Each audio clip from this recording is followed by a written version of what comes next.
Hi hello good morning. ಹೇಗಿದ್ದೀರಾ? ಚೆನ್ನಾಗಿದ್ದೀರಾ? ನಾನು ಕೂಡ ಚೆನ್ನಾಗಿದ್ದೀನಿ. ಇವತ್ತಿನ ರೆಸಿಪಿ ಏನಪ್ಪ ಅಂದ್ರೆ ಒಂದು ಚಟ್ನಿ ಮಾಡ್ಕೊತೀನಿ. ಒಂದು ಹಸಿ ಟೊಮೆಟೊ, ಒಂದು ಹಣ್ಣು ಟೊಮೆಟೊನ ತೊಗೊಂಡನಿ. ಮೀಡಿಯಮ್ ಹಣ್ಣಿರೋದು ತೊಗೋಬೇಕು. ಇಲ್ಲಿ ಒಂದು ತವಾ ಇಟ್ಕೊಂಡನಿ. ಅದಕ್ಕೆ ಒಂದು ಅರ್ಧ ಸ್ಪೂನ್ ಎಣ್ಣೆ ಹಾಕತೀನಿ. ಒಂದು ಸ್ಪೂನ್ ಆಗುವಷ್ಟು ಜೀರಿಗೆ, ಒಂದು 2 ಈರುಳ್ಳಿನ ಈ ಥರ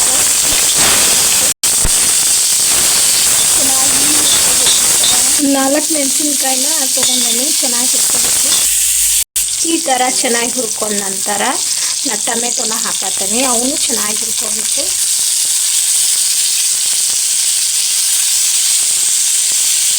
ಈ ಥರ ಚೆನ್ನಾಗಿ ನೀರೆಲ್ಲ ಹತ್ತಿತನ ಹುರ್ಕೋಬೇಕು. ಇದೊಂದು ಥರ ಚಟ್ನಿ ಚೆನ್ನಾಗಿರ್ತೈತೆ. ಅದು ಮಾಡಿ ನಿಮಗೆ ಹೇಳತ್ತಿರೋದು. ನೀವು ಒಂದ್ಸಲ ಟ್ರೈ ಮಾಡಿರಿ. ಯಾಕಂದ್ರೆ ಚೆನ್ನಾಗಿತ್ತು. ಜೋಳದ ರೊಟ್ಟಿ ಜೊತೆ, ನಿಮಗೂ ಅಕ್ಕಿ ರೊಟ್ಟಿ ಜೊತೆನೂ ಚೆನ್ನಾಗಿರ್ತೈತಿ. ಅನ್ನದ ಜೊತೆ ಎಲ್ಲ ಚಲೋ ಇರ್ತೈತಿ. ಇದಕ್ಕೆ ಏನೈತಿ, ಒಂದಿಷ್ಟು ಶೇಂಗಾನ ಹಾಕತ್ತಿರೋದು, ಕಡಲೆ ಬೀಜ ಈ ಥರ ಎಲ್ಲ ಚೆನ್ನಾಗಿ ಹುರ್ಕೊಂಬರ್ಬೇಕು. ಇವಾಗ ಗ್ಯಾಸ್ ಬಂದ್ ಮಾಡೀನಿ. ಮೇಲ್ಗಡೆ ಒಂದು ಕೊತ್ತಂಬರಿನ ಹಾಕ್ಕೊಂಬಿಡ್ಬೇಕು. ಘಮ ಘಮ ಅಂತಿದೆ.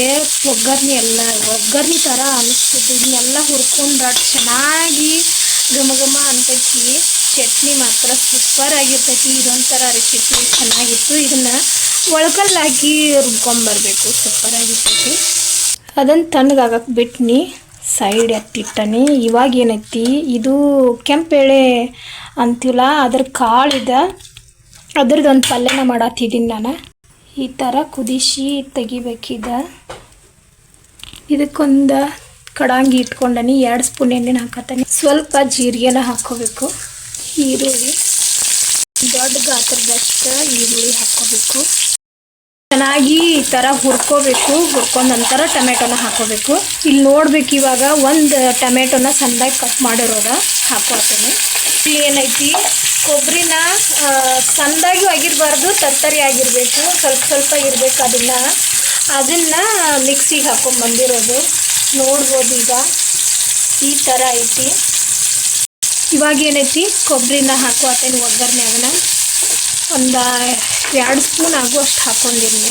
ಇವಾಗ ಏನೈತಿ, ಅಚ್ಚ ಖಾರದ ಪುಡಿ ಹಾಕತ್ತೀನಿ. ನೋಡ್ಬೋದು. ಜೊತೆಗೆ ರುಚಿಗೆ ತಕ್ಕಷ್ಟು ಉಪ್ಪು ಎಲ್ಲ ಈ ಥರ ಮಿಕ್ಸ್ ಮಾಡ್ಕೊಂಡ್ಬಿಡ್ಬೇಕು ಇದನ್ನು. ಇವಾಗ ಏನೈತಿ, ಕಾಳುಗಳೆಲ್ಲ ಕುಚ್ಚಿಲ್ಲ, ಅದನ್ನು ಹಾಕತ್ತಿರೋದು. ಕಾಳೆಲ್ಲ ಚೆನ್ನಾಗಿ ಕುದ್ದಿರಬೇಕು. ಅದ್ರ ಜೊತೆಗೆ ನೀರೆಲ್ಲ ಬಸತ್ ತೆಗಿಬೇಕು. ಅದನ್ನು ಮೀಡಿಯಮ್ದಾಗ ಇರಬೇಕು. ನಾನು ಉದುರು ಮಾಡ್ಕೊತಿಲ್ಲ, ಅದ್ರ ಸಲುವಾಗಿ ಇಷ್ಟು ಮಾತ್ರ ಹಾಕ್ಕೊಂಡಿರೋದು ನೀರು. ಇವತ್ತೇನೈತಿ, ರೆಸಿಪಿ ಕಮ್ಮಿನ ಇರೋದು. ಯಾಕಂದ್ರೆ ನಾನು ಎಲ್ಲನೂ ಮಾಡೇ ಇಟ್ಬಿಟ್ಟೇನಿ. ಒಂದು ಸ್ವೀಟ್ ಮಾಡಿದ್ನಿ, ಅನ್ನ ಸಾಂಬಾರು ಎಲ್ಲ ಮಾಡಿಟ್ಟನಿ, ರೆಡಿ ಮಾಡೀನಿ. ಈ ಥರ ಬಾಜಿ ಐತಿ. ಇದೊಂದು ಸ್ವಲ್ಪ ಕುದಿಬೇಕು. ಚಟ್ನಿನೂ ರುಬ್ಕೊಂಡು ಬರಬೇಕು. ಅದಕ್ಕೊಂದು ಸ್ವಲ್ಪ ಬೆಳ್ಳುಳ್ಳಿ ಹಾಕಿನ ರುಬ್ಬ್ರಿ. ಇಲ್ಲ ಚೆನ್ನಾಗಿ ಬರೋದಿಲ್ಲ ಬೆಳ್ಳುಳ್ಳಿ ಹಾಕಲಿಲ್ಲ ಅಂದ್ರೆ. ನಾನು ಮೇಲ್ಗಡೆ ಬೆಳ್ಳುಳ್ಳಿ ಹಾಕಬೇಕು, ರುಚಿಗೆ ತಕ್ಕಷ್ಟು ಉಪ್ಪು ಹಾಕ್ಬೇಕಂತ ಹೇಳಿ ಮಾಡಿಲ್ಲ. ಇವಾಗ ಏನೈತಿ, ಇದನ್ನು ಚೆನ್ನಾಗಿ ಆಗಕ್ಕೆ ಬಿಡಬೇಕು. 1-2 ಕುದ್ದು ಬರಬೇಕಿದೆ.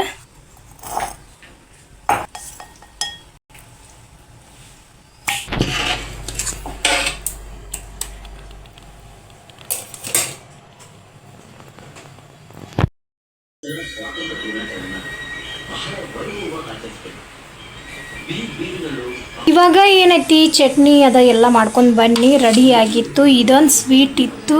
ಇದು ಗೋಡಂಬಿ ಮತ್ತು ಕಾರಿಕ ಹಾಕೊಂಡಿದ್ದ ಇದೊಂದು ಹುಗ್ಗಿ ಅಂತಾರ. ಇದೊಂದು ಇತ್ತು. ಇದನ್ನು ಹಚ್ಕೊಂಡು ಟಾಟಿಗೆ ನೋಡ್ಬೋದು. ಇದ್ರ ಜೊತೆಗೆ ಪಲ್ಯ, ರೊಟ್ಟಿ ಚಟ್ನಿ ಎಲ್ಲ ಇತ್ತು.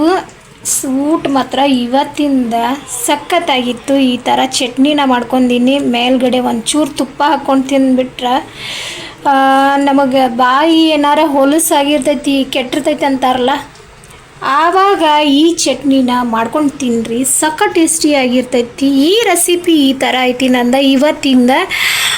ಇನ್ನೇನು ಪಂಚಮಿ ಬೇರೆ ಬಂತಲ್ಲ, ಅವಾಗ ಉಂಡೆ ಮಾಡಬೇಕಲ್ಲ, ಅದನ್ನು ಕೂಡ ಹಾಕ್ತೀನಿ. ಮಿಸ್ ಮಾಡ್ದೆ ನೋಡಿ, ಸ್ಕಿಪ್ ಮಾಡ್ದೆ ನೋಡಿ.